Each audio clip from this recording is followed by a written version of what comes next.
we go. Wait, take.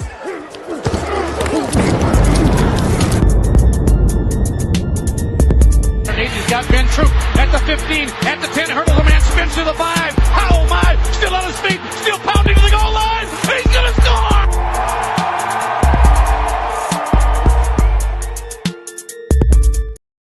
What is up, y'all? It is no weddings in the fall, although we're in deep winter. So I hope you don't got a wedding plan now, because it's not only football time, it's playoff time, especially in college football.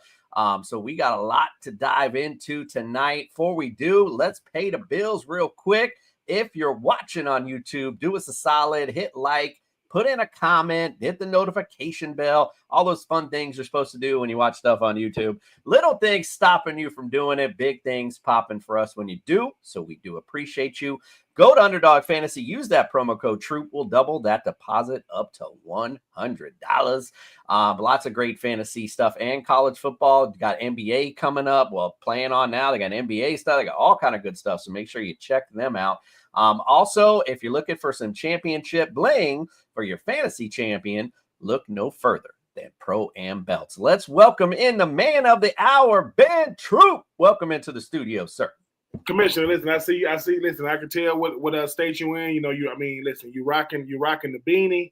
Listen, you live in a warm state when you rock a beanie and a white beater. You know what I'm saying? Like you like, listen, man, we good down here. Like we got coats down here so we got some level of fashion sense. It ain't for the weather. Like it's short season every day in Florida. Sometimes people wear shorts just to show people how ridiculous they're being. Like, it ain't that cold.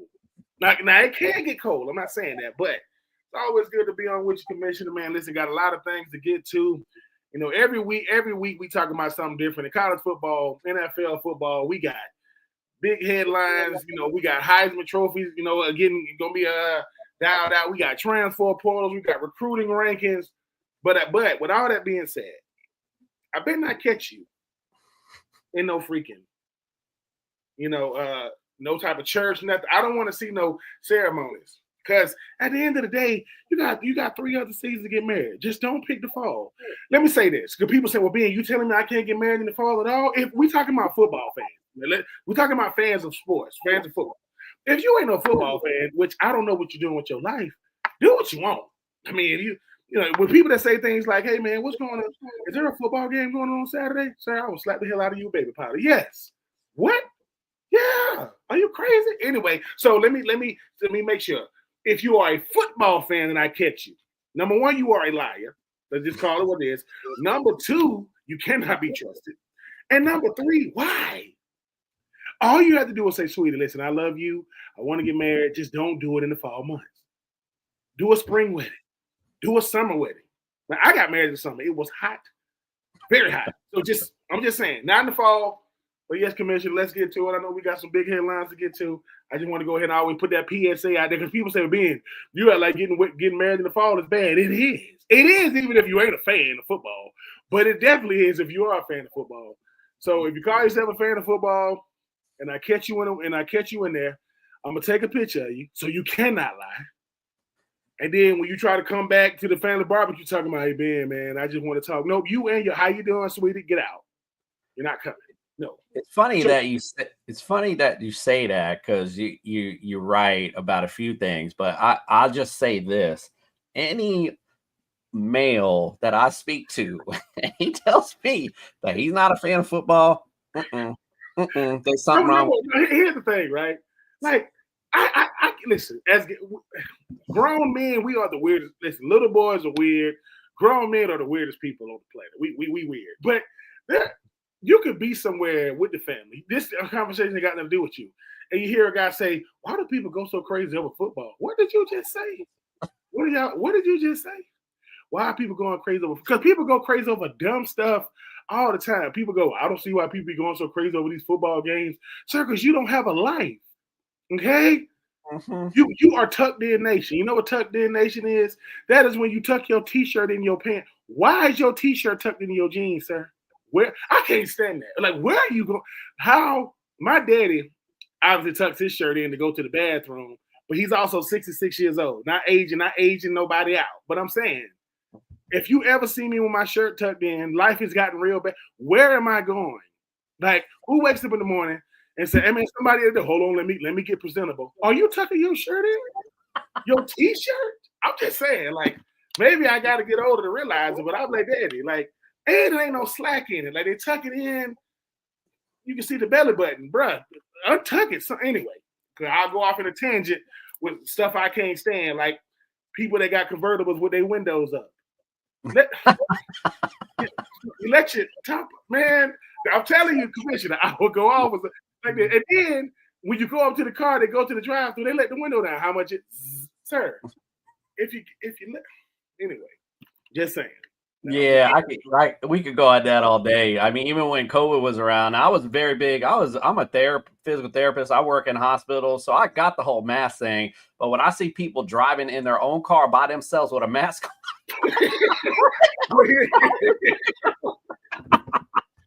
like, hold on. Where are you, man? Like, take your mask. What? Take it. Or here it is. Listen, if you got a mask on and it's below your chin, that's like not having it all. Like, you want me to pull it up? Yeah. Like, are we tripping? Like, listen, that mask stuff used to be, and the stuff people used to make up, man. I can't have a mask on. I got a medical condition. No, you don't. No, you don't. There wasn't a in the world saying, "Hey, man, you can't put no mask on." Sir, are you serious? Doctors wear masks literally every day of their life, right? All of a sudden, I can't be people talking about CO2. Sir, you fail science. Don't start that. Don't start that.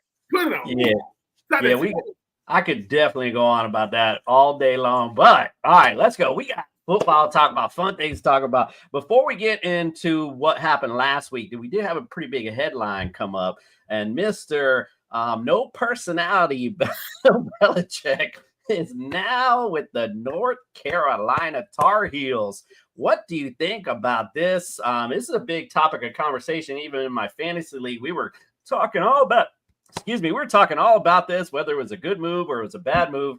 What do you think? What do you think of this move? I think it screams desperation for this reason.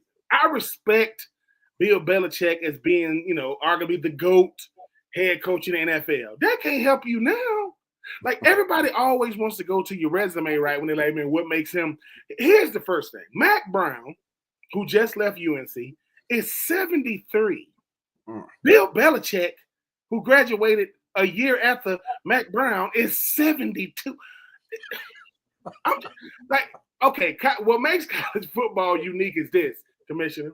You got to go in people's living room. You got to be able to resonate with your players. You got to be able to get on their level on some way. You can't listen. Don't give me this. Hey man, I coach New England. I don't care. I coach Tom Brady, and I won 7 Super. It's like you want to give me your resume that helps you in the NFL. But this is what I would ask. This is what I think happened. He wanted to coach in the NFL, and these owners, they cool until it's time to make him a head coach.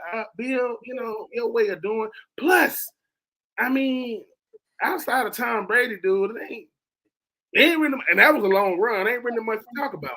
So now you going to UNC. I don't know where Bill Belichick is from. I know he's nowhere near Chapel Hill, nowhere near that part of the country. Now, a 72-year-old man in the NIL transfer portal era, to where you got to pay players, is going to be yelling and screaming, saying, when I had Tom Brady, F you and Tom Brady. I don't care nothing about him. I play for UNC. And what do they expect him to do at UNC? Like, when we think UNC, I get it, Julius Peppers went there. You had some good players went there. Outside of some super duper nice uniforms, that Carolina blue is nice. Ain't nobody worried about no UNC. Like, no. And like I said, it says something about UNC when you got all these young upcoming position coaches, coordinators that are young enough to resonate with the player, but old enough to discipline the player. You go get a 72-year-old Bill Belichick, who he's highly respected when it comes to football, but not college football. NFL, oh yeah, that's football royalty. But listen, Pete Carroll was in the NFL, didn't work out. He go back to USC. He had one of the nicest runs you ever gonna see to come back to the NFL and win a Super Duper Bowl with the Seattle Seahawks, right? I don't see Bill Belichick, but he was also, probably 50. Bill Belichick is 72. What's up with these? Look, and I'm not getting political. What's up with these? 72 you got 72 and 73-year-olds making $10 million. Our president like 90 years old, and then the one that's coming in is 89. What? I'm just saying, like, what am I? And Bill Belichick gonna make like $10 million. Bill Belichick is gonna make $10 million a year for the next 3 years to probably be as bland as a ham sandwich with no cheese on and no condiments, no nothing. I'm just saying, I don't know what's going on, but I'm telling you what these people that make decisions don't factor in is the times. It's 2024, about to be 2025. You're not dealing with the same players. You're not dealing with the same fans. Bill Belichick, they will boo you. I'm just telling you, if it don't go well, they're gonna boo you. But it's North Carolina. Nothing screams I don't care when a 73-year-old is leaving and a 72-year-old is replacing him. I could be wrong. I'm wrong a lot. But Commissioner, I think it's good for headlines. But if all these players keep saying, who? Bill Belichick. Who? He goes to New England. What's Jerome Mayo? No. I'm telling you, I don't like to live off my resume. I like to live off what I'm doing right now. And if I'm sitting there at high school football games telling the head coach, you wish I was on your staff. Because when I played, no, I could be wrong, Commissioner, but when I saw it, I wasn't shocked. But I'm like, Bill Belichick couldn't find a team, and the Jets fired their coach, and the Saints fired their coach, and Chicago fired their coach, and it's gonna be and the Titans just got their coach. They need to let him go. I know he just got there. He needs to go. Doug Peterson, he's probably gonna be going to Jacksonville. You finna have all these coach openings, and it was like Bill Belichick on the line. Tell him we're not here. What? Tell him we're not here. I think the NFL is done with Bill Belichick as a head coach right now. But I think he goes to college, learns the lingo again. Maybe he ends up back in the NFL. But at that time, he'll be 80. I don't know. So I'm glad you took that stance, because I'm actually the opposite of. And now you would know better than me, because I wasn't playing the collegiate level. But this is my thoughts on it. I feel like as a young person, like if I have Bill Belichick, and now maybe I'm getting past my age, but I would assume they would know their football kids. They know who Bill Belichick is, and there is some respect with that name. So to me, and someone who has been at the pros at a super high level is now teaching me how to play football. To me, would attract me, quite frankly, and I feel like his style, the disciplinarian and the no personality, I feel personally that would fit college better, because kids need that discipline and that guy to be that. So and that don't work in the NFL, because those guys are getting paid. They're like, bro, like I could just go somewhere else and have somebody cool. Like now Mike Tomlin, he's a disciplinarian, but he's also players coach. Like I've talked to you when we talked Mike Tomlin before. I'd be like, listen, I've never been in a room with this man, but I'd run through a wall for him if he asked me to, because that's the kind of guy he is. He gives you that feel like I'll do whatever you need. Bill Belichick, I'm like, man, he's grumpy old. You know what? He I mean, now if you work the media in Chapel Hill, football in particular, you like who? Bill Belichick. So now the press conference be so. I mean, I hope now Bill. Now to give Bill Belichick some credit, he did say this, Commissioner. Okay, he's been out of football for a year. He's been doing commentating, and going on different podcasts.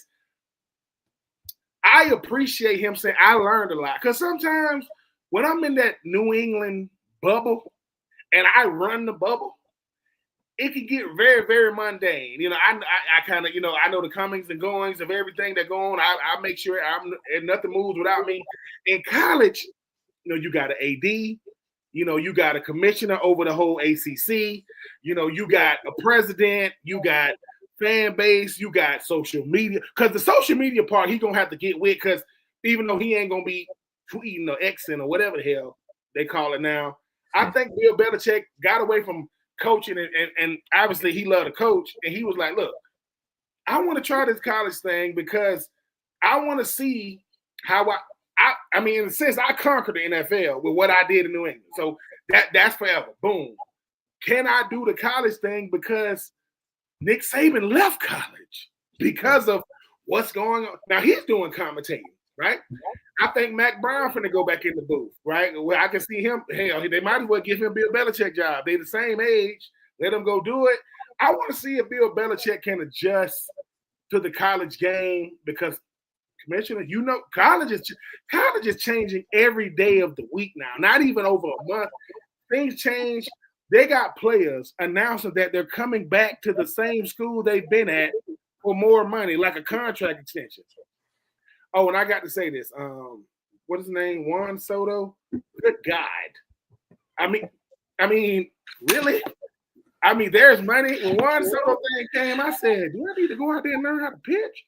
Good Lord. So congratulations to him. But I want to see if Bill Belichick can show the whole world, hey man, even I can adjust, because that's all college. If you cannot adjust to the culture of college, it will ruin you. It will show you the door. And hey man, they're giving it a 3-year experiment, and it's not like North Carolina is competing for ACC championships and college football playoff berths anytime soon. We'll see what happens with Bill Belichick, because I didn't factor in, a commissioner. If Bill Belichick, listen, if I'm gonna get coached by anybody in college, hey, I'll take a Hall of Fame NFL coach, and hopefully he can help me get to the next level. He's not gonna have the same effect as a Deion, because no one can. But and I gotta say this, shout out to your boy Cam Ward, man, becoming a Heisman Trophy finalist. They are doing right by this young man, because I think it's a travesty that Miami didn't make it to the college football playoff. Indiana played one good team and lost. They only lost one game. It's a travesty that teams like Miami didn't get in, and they only lost 2 games, and Clemson did. If Clemson and SMU can get in, I think Miami should have got in. And I am happy that Cam Ward is a Heisman Trophy finalist. Yeah, I'm not going to get on that rant right now, because you 100% correct on that. And yeah, like I said, in between on the bit, we'll see if it happens. I feel like it could work. It definitely sparks interest in North Carolina. As you mentioned, you were like, but people gonna be watching now. Guarantee we're gonna put on North Carolina, see how that operates. And I'm gonna see how long it's gonna take to get Tom Brady to come to Chapel Hill. And all the former Patriots players coming through, because that's what they do, right? Former players support their coach. I'm looking, and who knows? Might have some former New England Patriots on the. Mike Vrabel might end up being, defensive coordinator. Who knows, man? It's gonna be fun times at Chapel Hill. Hopefully, it leads more wins, and hopefully, we talking about North Carolina for winning games and not being an orchestra. Because Bill Belichick is gonna take it. He's an acquired taste. You're gonna have to get used to it. Indeed. All right. Well, let's talk about what we watched last week.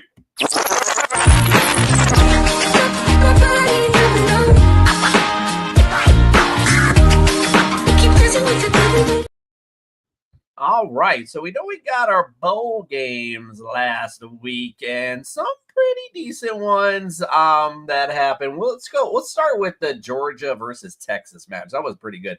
22-19 Georgia. A little smack talk by the Georgia coach afterwards. Yeah. What'd you think of this matchup? Listen, it was a good game. It was a back and forth affair. Ewers for Texas, he's going. Ewers is apologizing to Texas the same way Jackson Dart had to apologize to Ole Miss when they lost to my Gators. What was going on with Ewers? It's almost like, dude, every time you get in the red zone, you forget to throw the ball to your team, or you forget to make a good read. I do hope a speedy recovery, for Carson Beck. That was a nasty hit that he took on his shoulder. Backup was able to come in and help him get the win. But I think it was all about the post game when everybody kept talking about this strength of schedule. It don't matter. Indiana showed that it does not matter. It's wins and losses, and who, how did you look when everybody else was watching going to conference championship games? But I got to give old Kirby Smart a lot of credit. I mean, the commissioner of the SEC standing right there. And he's talking about the schedule makers and all this other type of stuff. Look, I owe Georgia an apology, man. I said it's hard to beat a team twice, especially a team like Texas, but they found a way to get it done. Texas first year in the SEC lost one regular season game to Georgia. Rolled to the SEC championship game with a lot of momentum. Georgia showed Texas you're gonna still have to earn it. Whether our starter is in, backup is in, it's going to be a back and forth affair. They own the dome right now. Yeah, it was a sea of burnt orange in Mercedes-Benz on Saturday night. But shout out to the Dogs for getting it done. Kirby Smart is still proving, look, man, we still the best team in the SEC, regardless of how y'all feel about it. It was an ugly regular season for them. But, yeah, it ended up being a good game, and I was happy at the end that let me say that I'm never happy when Georgia wins. Nope, that'll never happen. But I think sometimes – it's good for the game itself, for the SEC itself, because there are fans that you cannot stand. I can't stand neither UT. I can't stand University of Tennessee. I can't stand University of Texas. So sometimes you're doing it for the greater good. And Georgia, like I said, man, they got into the college football playoff because of it, which I think they got in even if they lose. But they are the SEC champs for 2024. Shout out to them. Yeah, great job. And I just want to comment, we've talked about Georgia's struggles offensively all year are at the QB position. So possibly if Beck's out for a little bit, maybe that could spark a little something else in Georgia. They need to do something. They better be lucky they get some time off, because I don't know how, these commentators saying things like Carson Beck going to potentially be the number 1 overall pick. I'm not saying y'all smoking on something. I'm saying you need to stop smoking it, because what the hell? Carson Beck? Well, overall, stop playing. Just crazy. Crazy. All right, let's go Clemson versus SMU. 34-31. Hey, this is a tale of two halves. The first half, I'm like, dude, Clemson is, my goodness, they opened up a can, ain't they? And then SMU woke up in the second half. It ended up being very exciting. SMU is a college football playoff team. They proved their worth in the second half of the ACC championship game. But I got to say something. I'm always talking trash about Dabo Swinney, and I'm going to keep talking trash about Dabo Swinney. But I got to give respect when respect is due. Dabo Swinney has won 9 ACC championships. 9. Something has to be said about it. Look, I can root for the Clemson players and the Clemson team and just have a disdain for, Dabo Swinney, because Dabo Swinney is too much of a company man for me. I always trying to, man, we're going to keep doing the Clemson way. Shut up. Y'all won the game. You have on this. I guess when I saw him, listen, obviously I like the color orange. I went to the University of Florida, but he had on an orange, what you call it, sport coat with an orange, like a button up and some orange shorts with like some tube socks. What the hell? I can't get that image out of my head. But shout out to the Clemson Tigers, because we give them a lot of grief, right? It's almost like you just want Clemson to lose so you can just talk trash about Dabo. But they did get the win. SMU did look good second half. They scared Clemson now. They came all the way back. But shout out to them Tigers. They got the win. 9th ACC championship for Dabo Swinney. Guess what, Dabo? Yeah, you're still not going to win the national championship, but you are in the college football playoff, in this inaugural 12-team format. So shout out to him. But really, really good game, though. Excellent game. So when I started watching this, I didn't want to watch it in the first place, just off of principle. Like, I couldn't even beat it. That's why I want to watch the SEC championship game. Out of principle, don't want to see it. Yep. So I had it on, admittedly. I was like, let me see. And then when Clemson started, I was like, bro, I definitely don't want to see this. And I just turned it off. And then I just was like, let me go see what's going on. And then SMU, like I said, like you said, two tales of 2 different halves. I was like, oh, Lord, let's go. And then I had somebody to root for, because quite frankly, like I said, I was just upset Clemson was there in the first place. But yeah, it was a great game at least to watch. And shout out to Clemson for pulling it off. All right, let's go Oregon versus Penn State. This one was good. 45-37 Oregon. What was your thoughts on this one? Woo, look, this is offensive firepower like you've never seen. I mean, both teams going up and down the field. Dylan Gabriel, Heisman Trophy finalist, for your Oregon Ducks. To me, I thought Oregon was finally due to lose one. Penn State did a really, really good job, Coach. Franklin, it come to John Franklin, those guys, but Oregon has a very, very unique offense, man. The way they really open it up, they try to make you they make you cover 100 yards long, 52.5 yards wide, every blade of grass. I think for what you want to see a championship game for commissioner, they gave it to you. Want to see, let's face it. I mean, we love defense. Don't nobody want to see defense in a championship game. You know, don't nobody want to see no slugfest 10-7. So it was a back and forth there. I mean, Oregon obviously come out with they get the big win. And I think when you start talking about that entire conference, they need to look good when everybody's watching. Oregon first year in the conference, they win it. They undefeated. They obviously get the first round bye, things of that nature. Dan Lanning, goes to Oregon, got a good thing going. Dan Lanning proves this. He had Bo Nix his first 2 years. Now he got Dylan Gabriel. They taking the next step, and a lot of people have them either going to the national championship or winning the national championship, and rightfully so. They're unblemished. Am I impressed with their overall schedule? No, but undefeated is undefeated. Oregon is a big brand. We're going to see if Oregon can finally finish the show because, they did a documentary on Oregon in the national championship, and it only lasts like 10 seconds because they've never done it. It's never happened. We do want to see it. They did look nice in them jerseys under the lights, though, no doubt.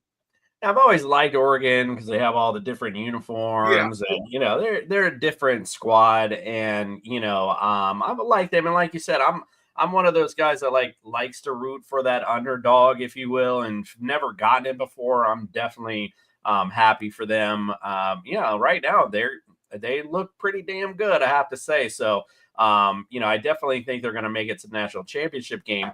But we'll transition to that in a second. So we'll talk about the playoffs here in 1 minute. Let's just go to the NFL real quick. I'm just going to highlight a couple games here. Just want to talk about the Bills at the Rams, 44-42. How about that one? What a great game that was. Josh Allen put on a performance of a lifetime, but it just wasn't enough. What'd you think of the matchup? Matthew Stafford and Josh Allen put on a show. I mean, Josh Allen put up career numbers. Puka Nacua and Cooper Kupp, man, it's like when they own, you cannot stop these dudes. I think for me, I can appreciate that Matthew Stafford is looking at a guy like Josh Allen saying, listen, Josh, I know that I'm in the twilight of my career. This is like the latter part of my career. You still got a lot of career left. I can still do this. And I got something you don't got. You chasing that Super Duper Bowl, and I got me one. And I don't know how much different life is for you when you got a Super Bowl, like a guy like Matthew Stafford, who everybody thought, well, if he just got out of Detroit, he did get out, won a Super Bowl. For Josh Allen, I think if you're a Bills fan, you say to yourself, dude, I hope this ain't Jim Kelly 2.0 because he's such a good player, but the team be letting him down sometimes. And then he'll take off the Super Bowl, the Superman cape, and then they come up 2 points short. It was a good game. To me, this was Bills, Kansas City like 2 or 3 years ago, when both offenses was just going crazy.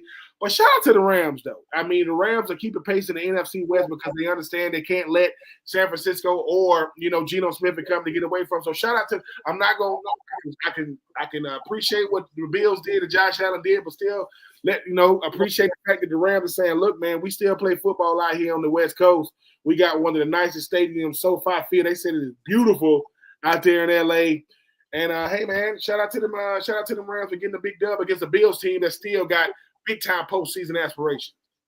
Yeah, I did not think by any means that the Rams are going to put up that many points against Buffalo. I thought it'd be at least a decent game. I remember talking about it and saying, I think this will be a little closer than people think. I definitely was not seeing that at all. It was great football to watch, though. You got to love the offense. And I know Saquon had the signature run of the year, but man, Puka Nacua with that catch on the sideline where he's backed up and somehow got his feet in. That's nasty. Oh, that was nasty. That's nasty. That's nasty work right there. It was unbelievable. So shout out to Puka and the boys in LA. Good stuff. All right, let's go to the Thursday night game from last week. We didn't get a chance to talk about that. The Packers at the Lions, 34-31 Lions. This is another great game. What'd you think of this matchup? So close yet so far away. I was very impressed with the Packers not saying, listen, man, we're not going away. We're not going quietly into the night. And when you are a division foe, sometimes you got to say, hey, man, they the best team in our division. They might be the best team in the league. We got to show some fight. And what I appreciate the most about the game was Teddy Bruschi had something to say about Dan Campbell, and I don't like the way he's coaching. Why? Because he's only lost one game. Because it was third down. Do they go for it on fourth down, or do they try to kick the field goal? I like that they went for it because sometimes you got to say, look, fellas, we didn't come this far just to come this far. Y'all believe in me. I believe in y'all. No greater way to show a team you believe in them than to go for it on fourth. If it's up to players, we going for it on fourth down. It could be 4th and 20. We think we can get it. Now, we probably not. That's not good odds. But if you are Detroit, look, man, we want our postseason starts right now. We don't want to start playing scared football, because we're going up against a Division 4, them getting that first down, sealing that win. Because if you are Jordan Love and company, you saying, dude, we had them. Yeah. Sometimes the hardest yard sometimes the hardest yard is 1 yard. It's 2 yards. So I was impressed with both teams. Jordan Love played incredible. Jared Goff continues to let everybody know, hey, man, I do this for real. Dan Campbell's letting everybody know I don't play scared. I play like the heart and soul. If you've ever been to Detroit, they ain't scared of much. If you ever met somebody from Detroit in that area. So I was very impressed with both teams. But shout out to Detroit, keep winning. And they're doing it there. They are Kansas City of the NFC. They don't care how they win, but they're going to fight for it. Scratch and claw for that win, and they got that dub. Yeah, we were just kind of relaxing in the bedroom watching that.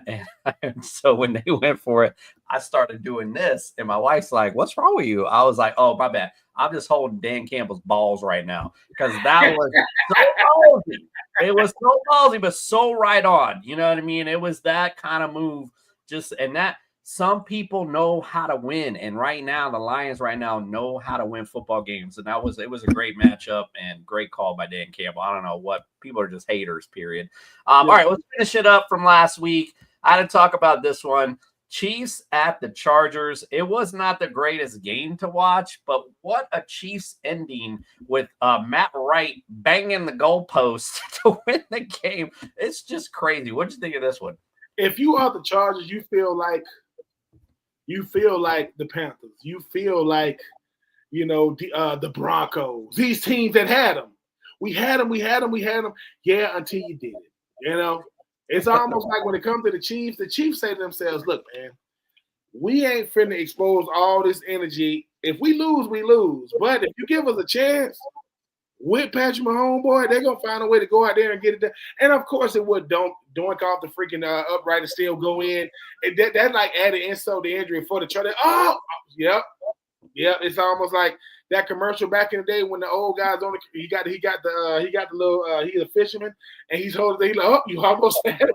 It's like that's what you feel like if you are a Chargers player and fan. But I got to give Andy Reid and Kansas City a lot of credit. You won 2 Super Bowls in a row. Everybody's saying, hey, man, you want to do the three-peat. And you talk about that hangover of just the grind of the offseason, the grind of preseason, the grind of the season itself. They just chugging along, and they only got 1 loss against them Bills. So, like I said, I can't do nothing but give credit to Kansas City because I think they come into the season saying, dude, stop caring about the fashion or the manner in which we get a win. If the casual lookers, they say, man, look, they look 11-1. Yep, already clinched the playoff berth, and they only getting better. They ain't resting nobody.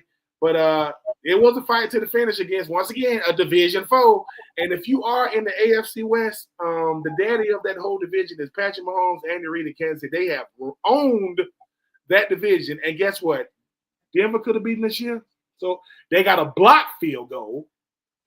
And the Chargers could have won, and they got a field goal that hit off the upright. So, hey, man, that is the fortune of the AFC West when you are not from Arrowhead. Speaking of I wasn't going to talk about this game but just real quick, speaking of blocked, how about the end of the Cowboys game, bro? I almost felt, and I was saying this to my wife when we were watching this. It almost felt like neither team wanted to win at the end. It was like, you know what, our records are that bad. Why, that's what it was kind of feeling like. And then that punt happened. I was like, oh my God, what? I literally was just like a gasp. Like, did that just happen? Oh my Lord, man. Football awareness will cost you more games than the football game itself, right? And the thing is, when they block, I said, oh man, they got the block. I said, don't do it 2-7. Don't do it. Because now in 2-7's defense, I know what he was thinking. Oh, man, I'm going to scoop this thing and I'm going to take it to the crib. Yeah. But if you're looking at a statistician or a mathematician, they'll say it's a lot of things that could go wrong, 2-7. What could go wrong? You could fumble it. They could get the ball back. Y'all end up losing. And Michael Parsons walking off the field. Like, wait, Michael Parsons, y'all ain't going to playoffs. Like, it's like, what? Then you go right on your podcast like, look, man, this is worse than the playoffs loss. No, the hell it is not. No, it ain't. Because y'all been losing a lot this year. But if you are 2-7, here's what makes that play even worse. Jerry Jones after the game said, you probably don't even want to try to block the punt. What the hell is you talking about? What? And mind you, you have to interview. Think about that. Think about how lonely it is to have to wait on him. All right, hey, listen, what? Another 80-something-year-old, him and Mac Brown and Bill Belichick, Donald Trump, Joe Biden, they all hang out together. They the president. They the current president, about to be the next president, former UNC head coach, about to be the next UNC head coach, and the owner of the camp. What the hell's going on in America? Anyway, he comes down and says just dumb stuff, and people can't challenge him. Like that's stupid. What you mean? You probably don't even want to try to block the punt. Jared, go back up there, man. Go get you a sausage biscuit with an extra salt on it. No kind of jelly or condiments. Anyway, I feel bad for 2-7, but hey, man, he'll know next time because you had it and then it slipped away. It's like you do something good and you do something good, you do something good and bad in one play. And hey, I do feel for Michael Parsons, but I'm thinking it's worse than the playoffs loss. You don't got to worry about those anytime soon, Michael. You don't got to worry about the playoff loss. How about the funny thing is you always bring up about how they show Jerry Jones. I literally thought of you, the first person I thought of when I'm watching, I think it was either pregame or something, and they showing clips of Jerry Jones, and this man is literally walking through and signing autographs to people, and I'm like, bro, ain't nobody care. I mean, maybe Dallas. That's when me and you supposed to. Don't ask me why we will be at a Dallas Cowboy game, and we're in that crowd, and he comes to us, and we like, what am I gonna do with it? Like, seriously, let me tell Dallas fans something right now. We do not see the Cowboys like y'all do. We do not see Jerry Jones is a Hall of Famer. I get it, but nobody lives off their resume more than Jerry Jones. Nobody, nobody on this planet, because Jerry Jones wants the credit Jerry Jones wants the credit like a little league. Baseball coach trying to win the Little League championship in, Topeka, Kansas. You're the owner. He's the only owner that puts out a memo. Hey, man, I got to get interviewed after every game. We know. I don't know why you do. Jared, what? How you feel about the game? Well, no one cares. I want to be the guy in the back saying, no one cares. Get him out of here. We don't. You were the first person I thought. I just couldn't believe it. I'm like, this guy's signing autographs. What is he writing? I give you a nice handshake. Really nice to meet you. You know what I mean? Like, respect. I would say, hey, sir, if he signed an autograph, sir, show me what he just put on your paper. That's good. He just went like this. I just want to know what nursing home, Trump, Biden, all these guys. I want to know where they're going. I'm just saying, listen, only in America, you can think about this. In your 80s, early 70s, what are you doing, man? I'm the head coach of I'm the head coach of UNC. Really? Yeah. Who are you? I'm the president. What? Is that why all these people in here with the suits on? Yeah. Who are you? I'm the next president. What the hell? Who are you? I'm the owner of the Cowboys. What the hell is going on? Could you imagine, right? Think about this. Our great-grandfathers, this is what they do. Hey, man, what your grandfather do? He's president. He's what? He's president. The guy, you talking about the guy that keep eating all the samples at Costco? Yeah, that's him. That can barely speak? Yeah. Yeah. Listen, the one that if he don't got, listen, not only he got a script with big old writing on it, and he still go off script. He's telling people, I don't want that line. No, you can't. No, read it. I'm just saying. Hey, man, I ain't mad at him. But at the end of the day, I love my daddy to death. I don't have any grandparents right now, but they all rest in peace. If I turn on the tube and they say next up, John Troupe, what the hell? I'm like, Sir, tell us about my daddy Blaze. Get out my business, young man. Daddy, you got to answer that. What are you just asking about? I'm just certain people don't reserve. Don't Jerry Jones on TV because can't nobody tell him no. That's true. That's 100%. All right. Normally we get to what we watching this week, but we got a little break in the college football as far as the playoffs concerned. So we're gonna do, and I know it's gonna start, the following weekend. So we'll do a bigger preview next week. But I just want to bring up the graphic and just give it a quick little talk. And maybe we could just talk about the first round a little bit out of these matchups. Obviously, Notre Dame against your Hoosiers. Got Penn State versus SMU, Texas versus Clemson, Ohio State versus Texas. All right, so out of these first few round games, give me like maybe an upset you might think, or maybe 2 or 3. What do you think happens here? And we'll get a little more in depth next week, but just so we want to get your quick thoughts on maybe an upset in the first round. I ain't gonna lie. I mean, as much as I've been talking trash about Indiana, I can see Indiana beating Notre Dame because Notre Dame is still unpredictable, and I can see it happening. I would love for Tennessee to beat Ohio State because I get so sick of Ohio State fans. They are so freaking lucky, and I mean, I hope Texas blow the doors off of Clemson just so I mean, I'm not rooting for Clemson, but I don't, and SMU and I think the wild card this first round, it is SMU and Penn State because SMU is dangerous, man. Like they showed you that when it comes to them, hey man, if they offense get going, they can be hard to stop. I think Coach Franklin and Penn State, they have a lot of pressure on them. I think Coach Day in Ohio State got a lot of pressure on them because isn't it crazy that Ohio State is still in and they haven't beat Michigan in a while, right? The biggest travesty of this whole list is the fact that Miami should be on here playing one of these teams, and the fact that Indiana is on here and they played nobody but Ohio State and got beat. And I gotta say it, Boise State got a first round bye. What the hell going on, man? Like we need to stop this stuff, man. Like I don't understand it. Arizona State has players jumping in the portal right now. Tennessee got players jumping in the transfer. You won't even wait? No. I want to get the hell on. I ain't playing right now, and I don't want to play no more. But Indiana could beat Notre Dame. Tennessee could beat Ohio State. Texas might blow the doors off of Clemson, and Penn State better be careful. If SMU starts the game the way they finished the game against Clemson, John Franklin could be going home. He could be going home early. You're not wrong. My only upset, if you will, is the SMU game. That's the one I think, like you said, Penn State's been like kind of up and down. Every time I see them, I'm like, not really. I don't think they really deserve the seeding they were at. Quite frankly, did play good against Oregon, so I'll give them that. But I think SMU, might do a little something in these playoffs. So I like them going into that matchup. So that's the only one I could see really being an upset. I think Texas, they got their face smashed a little bit against Georgia, so they're going to come out against Clemson, and maybe because I'm just hating on Clemson like you a little bit. So, yeah, we'll see. It's going to be interesting.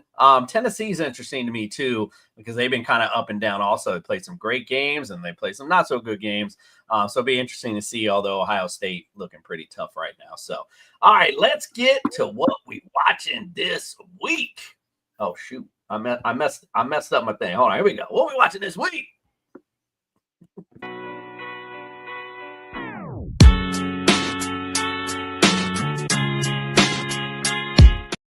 So I forgot to ask before we get too far into the NFL, just real quick. I forgot to ask you this, but is there any of these other bowl games? Because me personally, how I feel is just these other bowl games to me is kind of like preseason NFL. I could care less, quite honestly. I'm not. I mean, people get told about, oh, they're going to this, but no, I'm like you. I mean, I'm gonna watch them because I think a lot of them end up being really, really intriguing. I definitely want to see Colorado. Because it's gonna be last time you see Travis Hunter and Shadur Sanders in college. I want to see your Hurricanes because I think they should be a college football. I think Cam Ward is going to open up 2 cans and show the whole world y'all messed up. But I will say this: what Cam Ward did for the U is they're trending upward. I mean, because when people say I want to restore the U, you can't. Listen to me. Look. You can't. There is no. The U has a Netflix. The U can have a miniseries as far as like how many players and coaches. I can appreciate a guy like Cam Ward who did what the U supposed to do when you go down there and handle business. It boosts his resume. He's gonna be a top 10, potentially top 5 pick. So I do want to see him finish out his college career in style. And sometimes, playing Miami, it's gonna get ugly. They're gonna try to put 70 on whoever they playing. But yeah, I'm like you when it comes to the bowl games. These people say, "Oh my God, we only went to the Tax Slayer Bowl, the Gasparilla." Sit down, okay? You made it to a bowl game. It's a fun-filled week for the players. It's a fun-filled week for the fans. Just enjoy it because there's a team on the Panhandle of Florida. Lord have mercy. I ain't never seen that before. You went 12-0 in 2023, didn't make the college football playoff. And this year you went 2-10. And we're going to get, in my little rant, I'm not going to really talk about Florida State, but there's something that happened in Ohio that I got to address because you talk about lame. I'm gonna do my best to keep my composure until we get to the end. Oh, I'll be excited for that. Can't wait. All right, let's talk about this week's NFL action. Got a lot of good games, but I got to start out with America's team, the Miami Dolphins, going to Houston. Houston always seems to get Miami. They 8-3 all time against the Dolphins. We did get them in 2022. Miami won 30-15. They've won 2 in a row in this series. But what do you think of this matchup? I'm going with America's team. I think Tua. For number one, they did guys work on Sunday. They told the Jets, nope. I don't care that Aaron Rodgers got a special coming out. I don't care.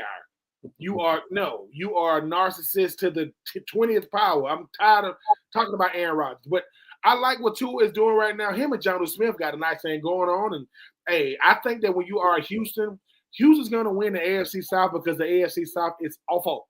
Not because they're good, but because the division is awful. And I think Tua is going to look over and look at CJ Stroud and say, CJ, you was ahead of schedule in 2023. You kind of came down to early 2024. Probably be a good game, but I got America's team, the real America's team, winning that one. Yeah, hey, I want, of course, obviously, to keep ourselves alive at some point. And Houston has struggled, quite frankly. But coming off a bye, it's going to be tough for us to go. We went, struggle against the Jets. It's going to be tough, but obviously I'm going America's team. Let's go. All right, Battle of Pennsylvania. Steelers at the Eagles. Philly leads the overall series 49-29-3. Last time they played was also in 2022. Philly won 35-13. Who do you think wins this one?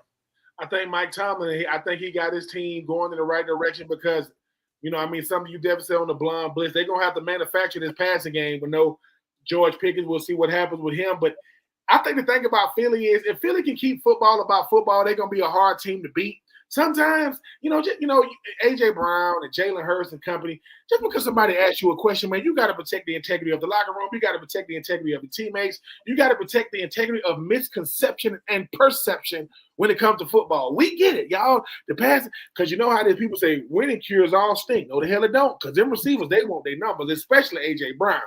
He wants to solidify himself, even though he already has one of the best receivers in the league with that contract extension that he got in the offseason.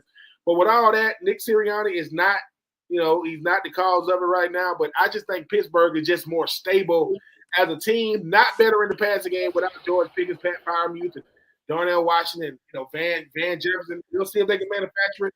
I do got Pittsburgh, but I think Philly going to have something to say about that. Yeah, I like Philly in here. I said it on the Blonde Blitz earlier. I feel like Philly might end up blowing them out only because I feel like Philly could take control of this game on the ground, and I just don't feel Pittsburgh has enough offensively to compete. The Eagles D is really good. Not to say the Steelers isn't, but I just think Eagles got a little more weapons. Obviously, with George Pickens being out, it's going to hurt this Steelers offense a lot. So I kind of feel like Eagles by 10, 17. When I say blowout, I don't mean a 20 or 40-point burger on them. But I feel like at least 10 to 17 points could be appropriate for this one. I like Philly a lot in this one. All right, let's go Bucks at the Chargers. Chargers lead the series 8-4. They played last in 2020. The Bucs won 38-31, and they've actually won 3 in a row in the series. Who do you think wins this one? I think Harbaugh coming off a tough loss against Kansas City gets back to their winning ways against the Bucs team that some kind of way, man, you cannot cover Mike Evans. I mean, he's going to find a way to keep getting over. They got this rookie running back that's really, really slippery. The Bucs are a better team than their record shows right now, being a 500 team. But I think the Chargers are trying to keep pace in the AFC West and trying to keep pace. They're not going to win the division because it's already got won last week by Kansas City. But I think they're trying to, stick with trying to get into the playoffs as a wild card. I think it's going to be a good game, but I think Justin Herbert and company, they're going to be coming in with a vengeance, giving me them Chargers. Big win against them Bucs. Yeah, I agree.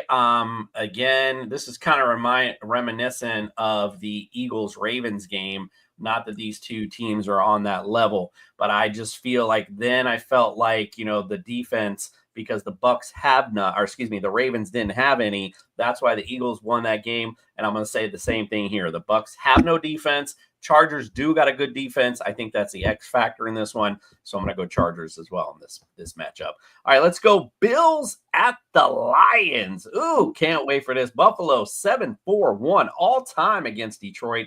Last time they played was also in 2022. Buffalo won 28-25. They won 4 in a row. In fact, 6 out of the last 7 against Detroit. Who wins this and why? Might be the Super Duper Bowl preview. I know Detroit would love that. I know Bills fans would love that. I always like Detroit in these type of matchups. I do think that Jared Goff is not a better quarterback than Josh Allen. I think he might be having a better season than Josh Allen, even though Josh Allen put up career numbers against a team, last week against and the losing effort against the Rams. Dan Campbell and the way in which he calls the football game caters to the way that the players play and the mentality of the players. Amon St. Brown might be the best blocking. He's definitely the best slot receiver in football, but he's definitely the best blocking receiver in football. They got a two-headed monster at the running back position. Josh Allen is always going to be the X factor because he can do things that nobody else does. I mean, he's a 6'5" version of he might be – listen, I mean, he's not the same, but he might be the white version of a Cam Newton. Good God. The guy can do anything he wants to do on a football field. Problem is he's playing against a Detroit team that Detroit say, man, you want to have a slugfest? Have a slugfest. You want to go back and forth on offense? Let's do that. You want to play stingy defense? Let's do it. I just like Detroit in these type of matchups. Like I said, Jared Goff is always telling people, hey, man, everybody wants to talk about the best quarterbacks. They always leave my name out. That's why I only got one loss. So you think Josh Allen and company better than me? They get to prove it on Sunday, but I'm going to go with them boys from the Motor City. Yeah. Ooh, earlier in the Blind Blitz, I was like, yeah, Buffalo. Then I talked myself into Detroit winning this game because quite frankly, Buffalo, their Achilles heel is definitely their front seven when it comes to running backs. We've seen it all year long. They are 30th against running backs. That's not, after 15 weeks, that's not a trend. That is facts. So I could see a scenario where Detroit pounds the rock against Buffalo, not allowing Josh Allen to get in some kind of rhythm. But something is telling me after that loss against the Rams, Buffalo is going to come and bounce back with a vengeance. So I'm going to pick the Bills in this one just for that factor. But like I said, I can see the way this is set up where Detroit could definitely pound the rock against Josh Allen and make them a little less able to get in rhythm offensively. So I like Buffalo, but I could see Detroit winning. I'm excited for it either way. All right, let's go for the Sunday night. Would have been delight if it would have been the Buffalo-Detroit game, but it's still good. Green Bay at Seattle. Green Bay 15-9 all time against Seahawks.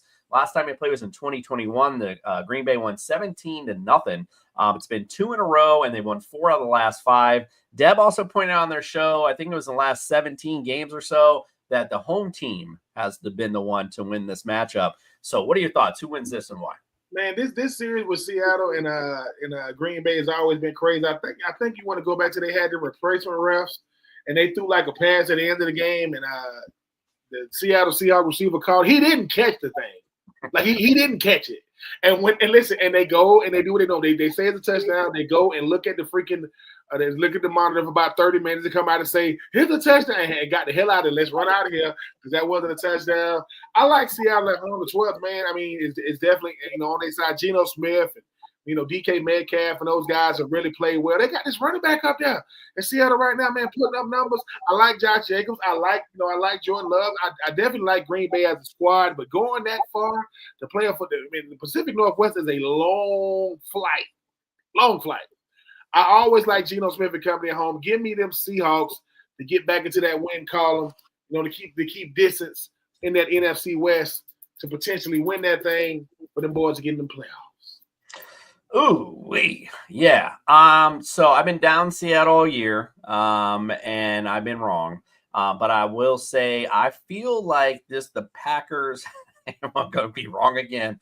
The Packers are just a little bit better defensively, and I feel like offensively they kind of match each other. So I'm going to go Green Bay in this, also because they just lost a close one in Detroit, looking to bounce back and keep things moving towards the playoffs. So I'm going to go the Packers in this one. It's going to be interesting, though. I've been doubting the Seahawks all year, and they've been shoving it right in my face. So all right, before I get out of here and Ben does his Skadoop of the week, just wanted to throw out there, if you're in your fantasy playoffs, check us out on Friday. We are going to break down Week 15, and you see Jamar Chase, Saquon, Josh Allen, George Kittle.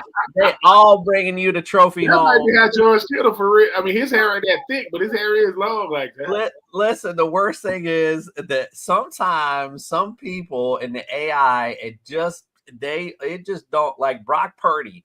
I try to put Brock Purdy we do Fantasy Jesus on Sunday. I try to put Brock Purdy as an angel, and if he didn't come out as a female every time, and the same with Kittle, the same thing was happening with Kittle. I could not get him to be like a man. Every time it was some pretty little long locks. I don't know what's going on. AI is pretty funny that way.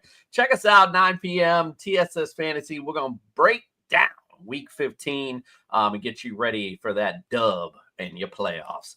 All right, well, Ben mentioned earlier he got something to get off his chest. I'm excited to hear it. Let's go for Ben's Scoop of the Week. Skadoop. I can't even talk tonight. Skadoop of the Week. And don't forget to check us out next week for our big college football breakdown. Let's go, Ben.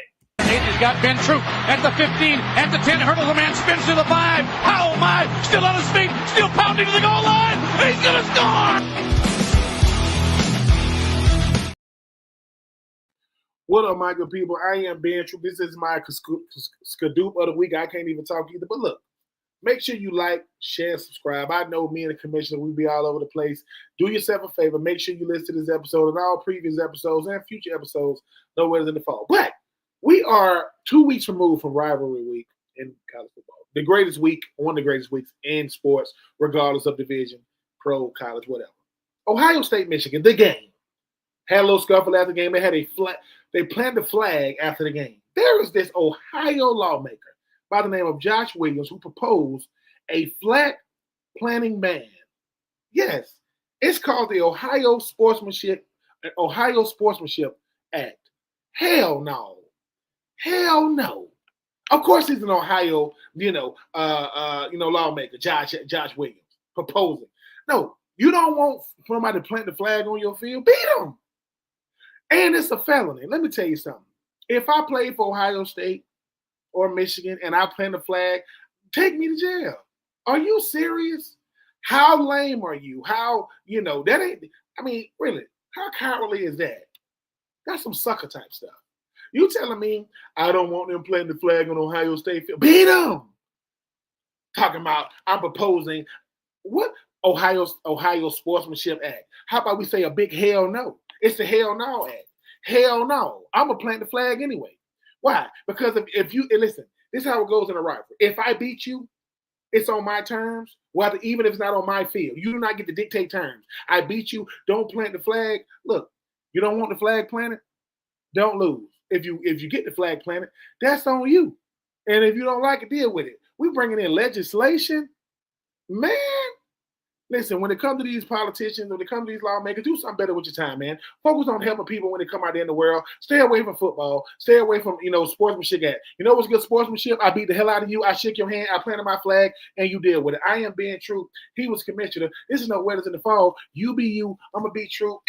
2 fingers. I'm out of here.